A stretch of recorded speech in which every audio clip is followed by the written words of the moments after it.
வாழ்க வளமுடன். பேராசை ஆனந்தி அன்பழகன், திருவண்ணாமலை. இன்னைக்கு சிந்தனையாக என்ன எடுத்துக்கலாம் அப்படின்னா, அருள் மொட்டிலிருந்து சுவாமிஜி என்ன கொடுத்துருக்காரு அப்படின்னா, உண்மை பொருள் ஜீவனும் சிவனும் அப்படின்ற விதத்தில் இன்னைக்கு ஆராய்ச்சிக்கு எடுத்துப்போம். உண்மை பொருள் அப்படின்னா என்னங்க அப்படின்னா, என்றும் நிரந்தரமாக நிலையாக அழிவில்லாத பேராற்றலாக இருப்பது தான் உண்மை பொருள். நம்மளுக்கு விளங்குது.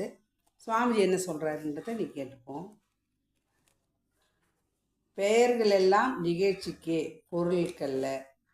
பெருவெளியே உண்மை பொருள் மெய்யுணர்ந்து உயர்வடைவீர். உயர்வடைவீர் உள்ளுணர்ந்தால் உண்மை பொருள் நீர் ஆவீர் உணர்ந்த உண்மை. பெயரெல்லாம் நிகழ்ச்சியே தான் இல்லைங்களா? ஒரு நிகழ்ச்சி நடக்குது அப்படின்னா அதுக்கு ஏற்ற மாதிரி பேர். இப்போ நான் ஒரே இது ஒரு 30 வருஷத்துக்கு முன்னாடி எப்படி இருப்போம், ஒரு பொண்ணுன்னு சொல்லியிருப்பாங்க. அதுக்கு முன்னாடி குழந்தைன்னு சொல்லியிருப்பாங்க, பெண் குழந்தைன்னுப்பாங்க. இப்போ இன்னொரு 10 வருஷம் கழிச்சா இன்னும் ஏஜ் ஆனவங்க, வயசானவங்க அப்படின்வாங்க. அம்மா இல்லை பாட்டி அப்படி தான் சொல்லுவாங்க.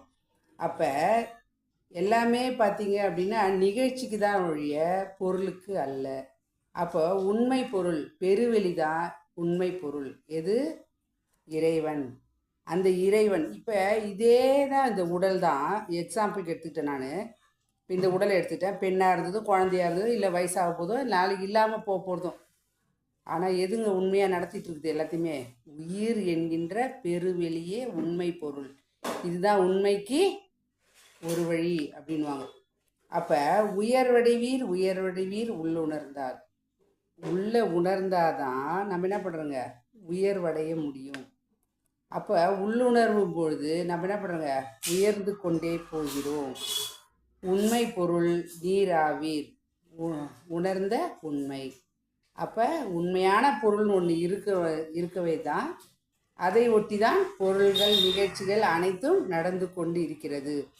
அது எந்த பொருளாகட்டும், இந்த பொருளாக இருக்கட்டும், இந்த பொருளாக இருக்கட்டும், இந்த பொருளாகட்டும், இல்லை பஞ்சபூதங்களான எல்லா பொருளுமே உண்மை அப்படின்னா அங்கே உள்ள இருந்து இயங்கி கொண்டிருப்பது. ஆனால் இயக்கம் பெறுவது மாறிக்கொண்டே இருக்கும். பூவாக, பிஞ்சாக, காயாக, கனியாக பழுத்து விழுவதும் அதுதான். ஆனால் பொருள் என்பது அது நிகழ்ச்சிக்கு அப்படின்றாங்க. அப்போ உண்மை பொருள் என்பது இறைநிலை அப்படின்னு சுவாமி சொல்கிறார். உண்மை அதுதான்.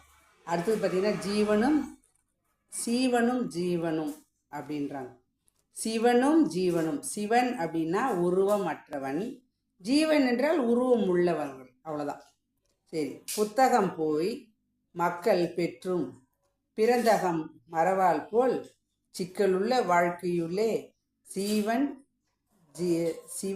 ஜீவன் நிலை மறவேல்.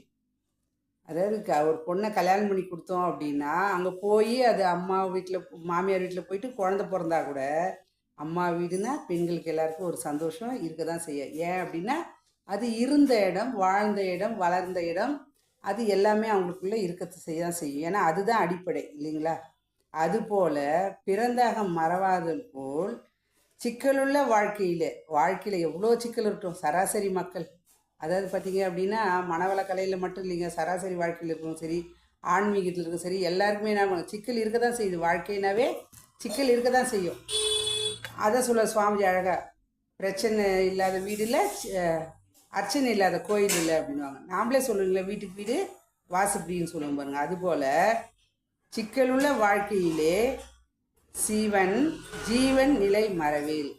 இந்த ஜீவன் வாழ்ந்துட்டு இருக்கு அப்படின்னா இதுக்குள்ள இறைவன் உயிராக அறிவாக உறைவாக உறைந்திருக்கிறார் என்ற உண்மையை உணரும் பொழுது இதை மறக்காமல் இருந்தாவே போதும்.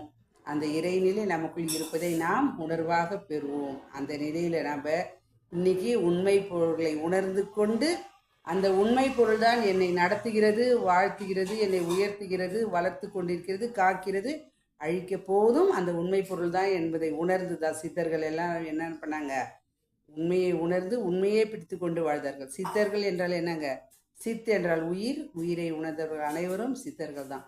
மனவள கலையில் பயிற்சியில் இருக்கக்கூடிய அனைத்து அன்பு உள்ளங்களுக்கும் சித்தர்களாக உண்மை பொருளை உணர்ந்து ஜீவனுக்குள்ள சிவன் இருப்பதை உணர்ந்து வாழ்க்கையில் எல்லா வகையிலும் இந்த அற்புதமான வாய்ப்பை கொடுத்த வாழ்க்கையை கொடுத்த இறைவனுக்கு நன்றி சொல்லி, வாய்ப்பை கொடுத்த குருவுக்கும் இதுகாலம் செய்யுமெடுத்த அனைத்து நல்ல நண்பர்களுக்கும் நன்றி. மீண்டும் சந்திப்போம், சிந்திப்போம்.